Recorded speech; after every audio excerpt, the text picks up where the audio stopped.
ఐఏఎస్లపై సమాచార హక్కు చట్టం కమిషనర్ విజయబాబు తీవ్ర స్థాయిలో ధ్వజమెత్తారు. కొందరు అవినీతి ఐఏఎస్లు సమాచార హక్కు చట్టాన్ని నిర్వీర్యం చేస్తున్నారని ఆరోపించారు. అధికార అహంకారంతో ఇష్టానుసారం వ్యవహరిస్తున్నారని మండిపడ్డారు. ఐఏఎస్లపై గవర్నర్ నరసింహన్కు ఫిర్యాదు చేసిన విజయబాబు అనంతరం తన కార్యాలయంలో మీడియాతో మాట్లాడారు. ఆదాయ వ్యయాలకు మించి ప్రశాసన్ నగర్లో ఎబ్బడముబ్బడిగా భవంతులు కట్టుకుంటున్నటువంటి కొంతమంది ఐఏఎస్ అధికారులు ఎవరైతే ఉన్నారో వాళ్ళ గురించి చెప్తా ఉన్నాను. వాళ్ళు పనిగట్టుకొని ఈ ఆర్టీఐ చట్టాన్ని నిర్వీర్యం చేయడానికి అనేక రకాలైనటువంటి వాళ్ళ ప్రయత్నాలు వాళ్ళు చేస్తూ ఉన్నారు. అంటే సమాచార కమిషన్ ఇచ్చేటువంటి ఆదేశాలను పాటించకపోవడం, ఆదేశాలు అమలు కాకుండా చూడటం, సమాచార కమిషనర్లను అవకాశం దొరికినప్పుడల్లా కూడా అవమానించే విధంగా ప్రత్యక్షంగానో పరోక్షంగానో అటువంటి చర్యల్లో పాలు పంచుకోవటం, ముఖ్యంగా అనేకమైనటువంటి అవినీతి ఆరోపణలకు సంబంధించినటువంటి కేసులు కొన్ని వచ్చినప్పుడు వాళ్ళకి డైరెక్షన్స్ ఇస్తూ ఉంటే వాటిని తీసి వీళ్ళెవరు మరగ చెప్పడానికి అని చెప్పి తీసి చెత్తబొట్లో పడేయటం.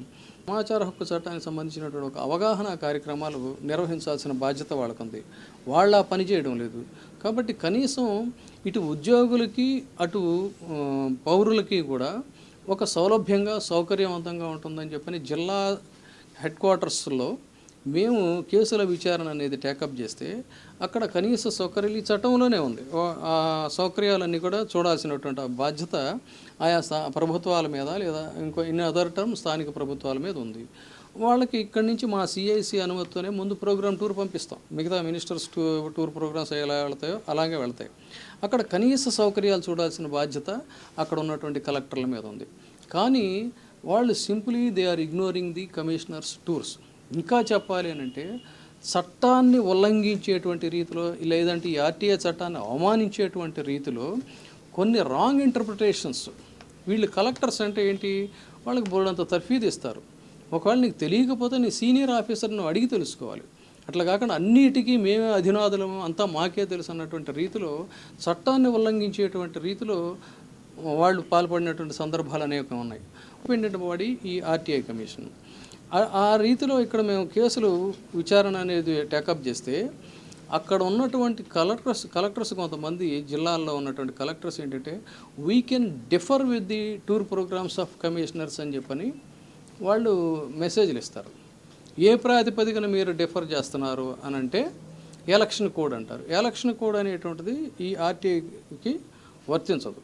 సమాచార కమిషన్ కూడా ఒక ఎన్నికల కమిషన్ లాంటి ఒక స్వతంత్ర ప్రతిపత్తి కలిగినటువంటి సంస్థ. ఇది చట్టంలో చాలా స్పష్టంగా ఉంది.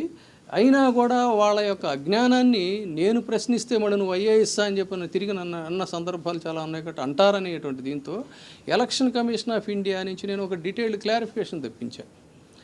ఎన్నికల కోడ్ అనేటువంటిది సమాచార కమిషన్కి వర్తించదు అనేటువంటి clarification election commission of India నుంచి వచ్చింది.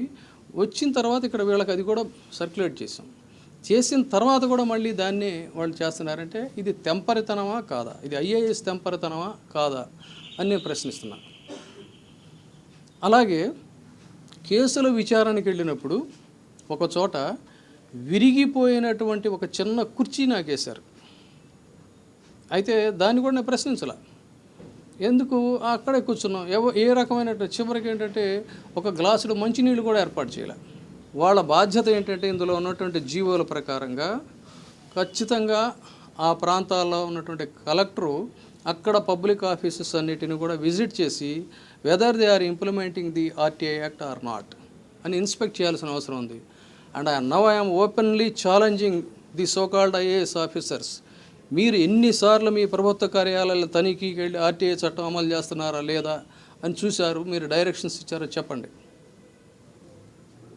ఎవరైనా సరే నాట్ ఈవెన్ అంటే you are not honouring the act.